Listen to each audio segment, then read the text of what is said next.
Musuh dalam selimut rupanya sudah ada di zaman Rasul. Beginilah kisahnya. Di samping kaum Ansor yang menyambut kedatangan Rasulullah dan para sahabat di Madinah, terdapat pula musuh yang bergerak sembunyi-sembunyi dan berupaya menghancurkan dakwah dari dalam secara rahasia. Saat sosok Rasulullah Muhammad mulai berpijar terang di Madinah, reputasinya menanjak serta posisinya kian kukuh dan kuat.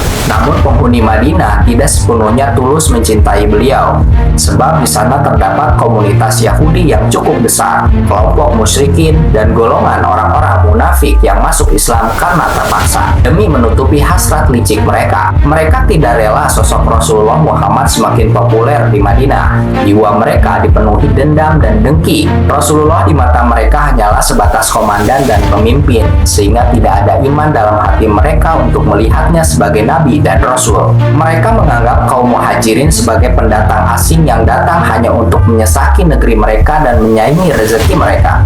Selain itu, kaum Yahudi ingin menjadikan Rasulullah sebagai alat bagi tujuan mereka, yaitu untuk membebaskan Baitul Maqdis dari tangan bangsa Romawi dan menuntut balas atas kekalahan mereka, sehingga mereka dapat kembali ke tanah yang dijanjikan, sebab pasukan Romawi telah mengusir mereka. Namun Rasulullah tidak mau dan tidak akan pernah dijadikan alat bagi tujuan mereka, sehingga hal itu membuat kaum Yahudi membangkang. Adapun Abdullah bin Ubay yang sudah mengincar jabatan penguasa di Madinah sebelum datangnya Rasulullah, ia terpaksa memeluk Islam dengan rasa benci. Sementara hatinya dipenuhi dendam kepada Rasulullah yang dianggap merampas jabatan penguasa darinya. Maka mulailah mereka melancarkan permusuhan dan pengkhianatan kepada Rasulullah. Mereka saling bersatu padu bergerak dalam gelap tanpa berkonfrontasi secara terang-terangan.